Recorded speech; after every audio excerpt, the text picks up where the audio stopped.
Greetings, children of the screen, your friendly neighborhood nerd scum here. And some of you, if you've been watching this channel long enough, you might have noticed that I'm a big fan of Cowboy Bebop. I mean, hell, for a long time, and even sometimes now, my closing little bit on all my videos is the Cowboy Bebop theme song. You know, I've got a poster of the lineup from Cowboy Bebop permanently on my set. Okay? When COVID hit and quarantine hit, the first thing I did was buy one of those groovy masks, Cowboy Bebop, okay? I've got two different versions of the frickin' show, okay? I've got this version that came out like in the early 2000s, like 2007, 2006, something like that, and then this one that came out later on because this one over here doesn't want to play on half of my stuff anymore for some reason. I've got the very mediocre but enjoyable Cowboy Bebop movie. Hell, I've got pop figures and even $80 action figures of Spike, Spiegel, and Vicious. So you might say I'm a little bit of a Cowboy Bebop fan. So when I heard that Netflix was going to be adapting Cowboy Bebop into a live-action show, of course I assumed it was going to be bad. You know, I mean, of course I would. I just assumed, and you know, like, but there's a difference between knowing something's going to be bad and actually seeing it. Like, you know that, like, a 15-car pileup on the interstate is bad. Like, just knowing that that's a thing that happens, it's bad. But seeing it is a fucking nightmare. And I watched the first episode of Netflix's Cowboy Bebop live-action show, and how's the live-action show more of a fucking cartoon than the goddamn cartoon?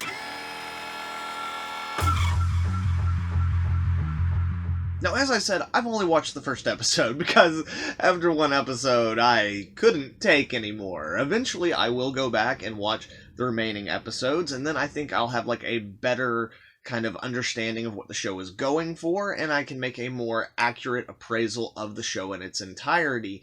But just based on this first episode, I felt there are some things that, you know, I should discuss. Because, again, Cowboy Bebop is something that I know very well. I've watched the show probably more than any other show in my collection. And I'm not going to sit here and pretend that everything that I saw in this first episode was bad, because it wasn't. There's actually a lot of things that people very clearly worked very hard on and put a lot of effort and care into to try to make it mirror or resemble the original source material. But even with those things that they did well, with every single one of them, it seems like somewhere in between the people who wanted to do the best they could and the people who are trying to do what so many, like, remakes of anime or even just remakes of films do nowadays, which is take this thing that's known and instead of, like, doing that, but their own interpretation of that, they're like, why don't we take this and completely change it and to make it into something that I want to say, instead of something that the original source material was trying to say. So, let's just go ahead and I'm going to try to keep this as brief as possible. This isn't going to be a full-on rant, but let's just go ahead and, like, dive into this a little bit. Okay, so first off, I'm going to talk about the biggest issue with this show, because it literally is the foundation for the whole show, and is probably the thing that negatively affects the most in it, and that is the writing of this show. Now see, here's the thing. Cowboy Bebop, they're very tight, contained, 22-minute episodes, you know? And for this first episode, basically, they've taken the first episode of the show, Asteroid Blues, and they have extended it from that amount of time into a fucking hour. So, on top of the fact that we'll get into here in a second some things that are lacking from comparison to the original show, the problem is when you take a show that's that tight and it's like all frenetic and very like fast-paced and it knows when to slow down and take its time, but also for the most part is very quick and snappy, you drag that out to an hour and the show loses a lot of its momentum and tone. There are things in the original episode that like happened over a course of about 20 seconds, and in this show those things take about 2 minutes. And when that happens, you lose so much of the energy and the spirit of the storytelling that it is horribly detrimental to the overall product. Furthermore, the dialogue in this show is some of the cringiest, most unfunny, quippy joke, like MCU dialogue I've ever heard. It tries so hard to do that kind of self-aware, irreverent kind of humor that is so typical now because of the popularity of the MCU, but almost every time it falls flat on its face, and it's made all the worse by the fact that while Cowboy Bebop, the original show, is a funny show, it's not a comedy. Now, there are specific episodes that are more comedy-focused, but in general, overall, it's a drama noir action show with characters who have a lot of character, a lot of personality, a lot of charisma, and that comes off in very humorous ways, not to mention they get put into some really ridiculous situations. But with the way that it's written in this, like, no, these characters are straight up just comedic characters, every single one of them. All of our main characters, the three primaries of the show, they're all comedic characters, just like in most Marvel movies. Now, like, hey, who's gonna be the quippy smartass? All of them are. And since I mentioned that, let's go ahead and talk a little bit about the characters and then transition into the cast. So, the characters in the show are not the characters from Cowboy Bebop. They all have the same names, and there are little bits and pieces of the traits of those characters incorporated into the show, but they are not the same characters. And I do want to state that a lot of that has nothing to do with casting and has completely to do with the writing of these characters. So now I'm going to transition to talking about the cast, but the writing of the characters that the cast plays will be coming up. So let's start off with Daniela Pineda, who plays Faye. Now, some people might know her from the show Revenge, or most likely from Jurassic World Fallen Kingdom, where she plays the really fucking annoying, nerdy, like, dinosaur activist who, after Star-Lord has been shot with a dart, pulls a gun randomly on people who were not threatening her in any way, shape, or form. And again, in that movie, that's not on her. That is the writing that makes that character so bad. It's not her acting. With what she's given in that movie, she does a pretty good job. And the same thing is true about this show. Everything that is written for her, you can tell she is trying her best to make it work. She is doing the best she possibly can with this material. But the material is garbage. Now, the other big problem with the character of Faye Valentine in this show is that, it's not Faye Valentine. No, like, I mean, again, she's called Faye Valentine. There are certain elements of Faye that exist here, but here's the thing, like, Faye Valentine in the show, the original show, like, she is a badass, like, no doubt about it. But she's not a badass because she's a really great hand-to-hand combatant who can go, like, head-to-head with Spiegel and, like, go one-to-one with him and actually best him. She's a badass because of her intelligence, her charisma, and her ability to understand the assets she has, physically speaking, and know how that people will react to those, and know how to use those reactions to her advantage. She is a classical femme fatale that has a lot more layers going on than your typical femme fatale. But because femme fatales, so much of them is kind of focused on their sexuality, that has been deemed as problematic. So in this show, instead of all those things that made her an interesting and complex character, what we have it replaced with is, like, basically, yeah, she can just fight Spiegel and go, like, toe-to-toe with him, no problem, because girl power, right? And, like, she is no longer seemingly intelligent, at least not in this first episode in any way. Like, she's not manipulative, she doesn't know how to play people. In fact, she's kind of just... They took the element of Faye where she's a spoiled brat and made that the entire character now. Also, she drops more fucking F-bombs than I do in a single fucking video, and I love the word fuck. It is a very versatile word, it is very fucking useful in a lot of fucking situations, but number one, it's not needed in this. The original show was able to make Faye interesting and edgy and cool without her having to drop F-bombs every 5 fucking minutes, okay? Beyond that, like, there's just... At least in this first episode, and I know they're going to dive more into her character later, but there's not a lot going on in this. On top of that, when we meet her in the show, she's already a frickin' bounty hunter. Like, in the original show, when we met her, she's a person who's lost. Like, she's doing all these schemes, she's doing all these scams, she's just trying to get by. And as the show went on, we began to learn why she was that way, and she began to not only remember bits of her past, but find her true self. But the problem when you take a complex character who is deemed problematic and reduce them down into basically just a badass girl power meme, there's no character arc you can have. Like, the character arc that she has in the original show is now impossible in this show. So maybe they're going to give her an arc, but I'm willing to bet that by the time the show ends, this character is going to be the exact same as she was when she started off, only with some more memories of her past. And I feel really bad for this actress because she is a good pick for the character. Also, while we're on it, I know a lot of people were talking about the wardrobe. The wardrobe is a big important part of the character because it is iconic. Like Cowboy Bebop, the main cast, they are iconic characters, and the look of them makes a lot of that.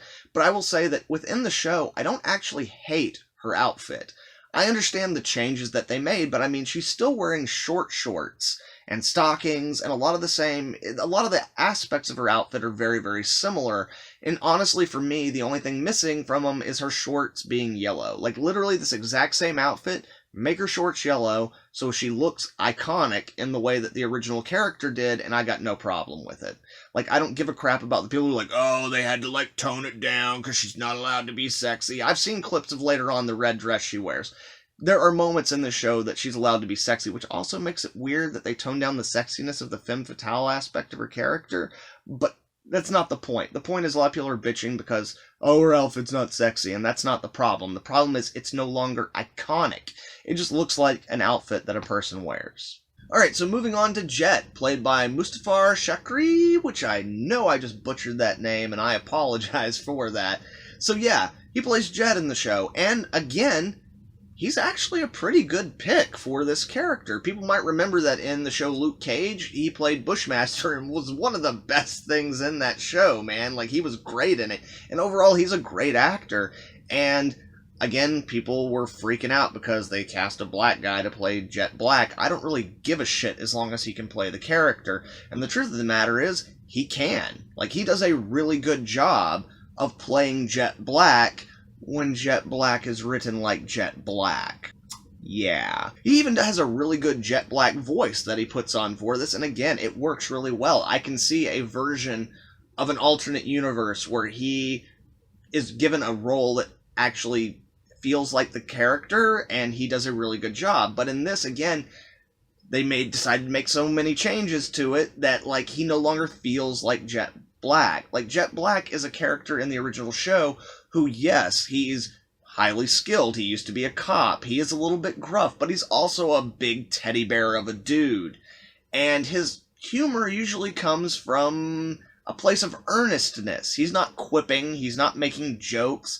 Like, and when he does make a joke, they're like a dad joke. Now, having said that, what's interesting is that in this show, they gave him an ex-wife and a child. And all throughout the first episode, all he wants to do is buy his child a birthday present. Because I guess they wanted to make the character more relatable, but, like, that's not the point of that character. Like, that character is relatable because he's broken in the original show. And I guess him having an ex-wife and a child that he's slightly estranged from is supposed to add to that feeling of brokenness, but in fact, it does the opposite. Yes, it shows a guy who's broken, who's lost some things, but Jet Black, as he is in the show, is a character who, while he has a big heart, has completely closed himself off to the point where, like, he and Spike, while they are the closest companion each other has, like, I don't think Jet would even call him his friend to another person, you know?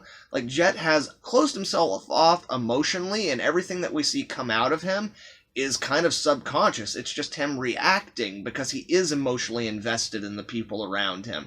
And he is a big teddy bear of a guy deep down inside with a big heart. But adding the wife and daughter thing, like, really adds nothing to the character and only strips away from kind of the isolated sadness. And again, like, spoilers for the original show, but, like, at the end of all this, like, Jet, for the most part, gets left alone again. And, like, one of the things that made the original show so good is that kind of heartbreaking, melancholy beauty. And that is completely devoid from all the characters and from this first episode, as well as the majority of the show in general, I imagine. And finally, in terms of our main cast of 3, we have John Cho playing Spike Spiegel, who most people probably remember from frickin' American Pie or Harold and Kumar, which he's good in those, yes.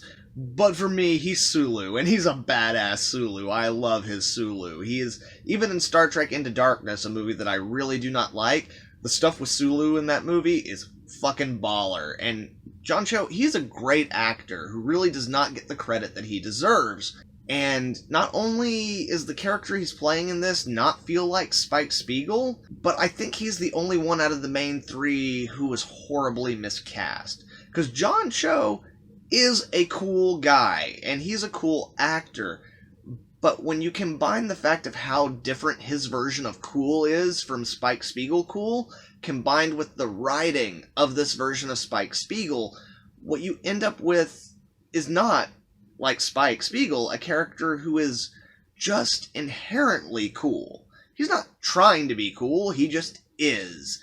And in this show, everything he does and everything he says feels like someone trying to be cool. He's that kid in high school who tried too goddamn hard, and everybody just rejected them out of hand because of it. Even though, underneath all of that, they're probably a really cool guy or girl, and just kind of want people to like them, and don't realize that if they would just be the person they really are, then people probably would. That is Spike Spiegel in this show. He is, again, like, he has Tony Stark quips all throughout the show, whereas, like, Spike was a funny guy, and he was kind of snarky, but it was a very dry snark. It wasn't like, hey, we're having a conversation and I'm going to tell a joke now. It was more just like, he would say the natural thing that would naturally progress within that conversation, and say it in a way that added a level of snark to it. It was never a joke. My God, just stop. This character is not Spike Spiegel. He's way too quippy. He's way too always looking to make a joke, and he's not really laid back. And now Spike in the original show has this very weird balance between being laid back and being high strung that kind of meets in the middle in a beautiful kind of Jeet Kune Do way of like being fluid with the situation. This character is not that in this show, in this live action show. Like, I honestly don't even know what his deal is as a character, because he is so all over the place and so unbalanced. And on top of the fact of just the way his character is depicted in terms of like his dialogue and his behavior, also they are so far away from the way that Spike Spiegel fights that it's really doesn't feel like Spike Spiegel. And again, John Cho is a great actor. He's great with stunts. He's great with choreography.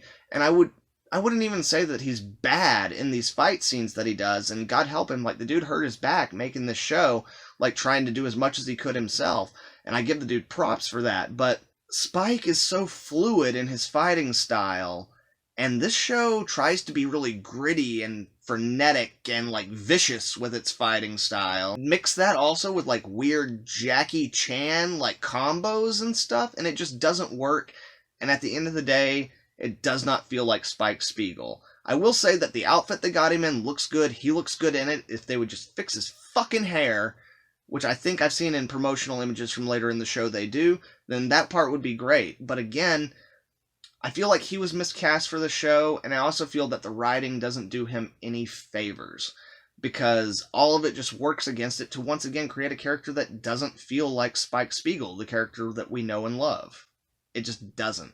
Alright, so moving on, let's talk about the visual style. So, the original animated show has a very specific and awesome visual style.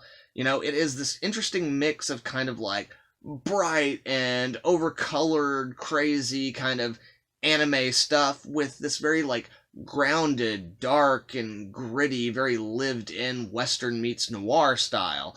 And to the credit of both production designers and set designers and all the people responsible for crafting the visuals of this world, you can tell, even in this first episode, that they worked really, really hard to not only like recreate a bunch of the ships and the wardrobe, as I mentioned earlier, from the original show, but even places like the bar that Asimov goes to make his first deal of Red Eye. Like, when you look, which, by the way, in the show is definitely modeled after the bar from Desperado, and when you look at the set in the show, they did an amazingly great job of recreating that set. And there's a lot of others like that as well throughout this entire episode where it's like, man, that set looks so much like the original show. But all of it's very clean. Whether it's the sets or the ships, all that kind of natural wear and tear and grime that makes the world of the original Cowboy Bebop feel so lived in, a lot of that's not there. Everything looks very polished.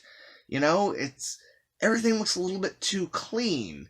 Everything looks a little bit too much like a show. And in fact, like, the main thing that it makes me think of is, like, when you watch Dragon Ball Evolution or the last Airbender live-action movie. How they took these worlds that were very vivid and colorful, but also felt very lived in and kind of down and dirty in places. And they took it and they just gave you like a polished Hollywood version of it. And that's what all these things feel like in this show. It's like nothing feels lived in. Everything feels like a fucking set.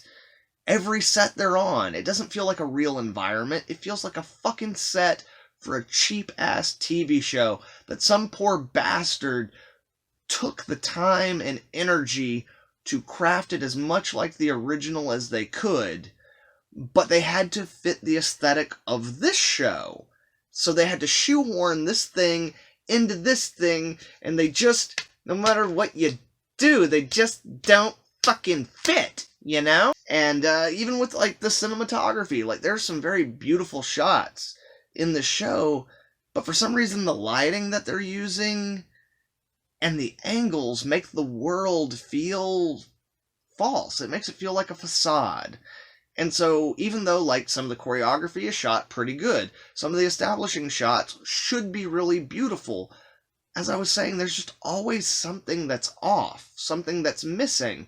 And maybe that's something that if I had never seen the original show, I wouldn't notice.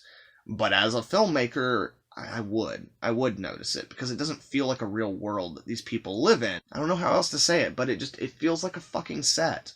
Like, it's just not real, and so much of Cowboy Bebop's feel is that, like, grounded, real feeling that helps you buy into the sci-fi world that these characters inhabit. And without that, like, it just doesn't work. So there's more I could say. Like, I could go into talking about the specific directing for each individual scene, or the things that they change just randomly, like Asimov's fight in the bar where he takes the red eye the first time during his first drug deal, where, like, originally in the old show, like, you got to see how it heightened his, like, extrasensory perception, and, like, the guys from the Syndicate were trying to sneak up on him, and he got the drop on them, but in this show, it's like, no, they just walk in through the fucking front door, like, we're gonna fuck shit up. I could talk about stuff like that for hours, okay? But I'm not going to, because a lot of it, at the end of the day, just comes back to me repeating the things I've already said. The problem with this show is consistent throughout the first episode, and that's that despite the fact that some people worked very hard to try to add as much of the visuals and the style and the tone of the original source material, at the end of the day, the thing that they're making just never hits that mark. They have changed core elements of what makes Cowboy Bebop what Cowboy Bebop is. And once you do that, it doesn't matter how many little flourishes of the original you throw in there, it's never going to be Cowboy Bebop. And this show, that's what it is. It's not Cowboy Bebop. Frankly, I don't know who the fuck this show is for. It's clearly not for fans of the original show. It's not for us. It's just not. It's not for somebody who has all of this stuff. Like, those people can go fuck themselves, you know? And again, it's Netflix. I didn't really expect anything more than that, but still, there's a difference between knowing it and seeing it. The original show is on Netflix, and it is far more worth your time. And if anything, I would say that the best thing to come out of this show is that people who have never seen the original, whether they like this version or not, I've heard them say that they are inspired to go back and watch the original. Which, again, if you haven't, I highly recommend it. It's a solid show that holds the fuck up, even now, and I think it always will. But anyway, guys, with that, I'm going to bring this to a close. I've already rambled on long enough. A little bit of ranting, but I felt like I tried to keep it as constructive as possible for me, you know? But let me know down in the comments below, what did you think about the show? Did you only watch the first episode like me? Did you only get through the first 10 minutes of the episode? Because I know some people, that's as far as they freaking made it. Just let me know right down there, and if you enjoyed this video, then please leave a like and share it with some friends. Also, if you're not subscribed to the channel, make sure to subscribe so you can check out all the dope content I've got coming out in the future. And speaking of other content, as I mentioned previously, I did a retrospective on the original Cowboy Bebop series, which a link for is down in the description below, and there is a playlist link that is popping up right now. So, thank you very much, children of the screen. I really hope you enjoyed this video, and I hope you have a good one. See you, Space Cowboys.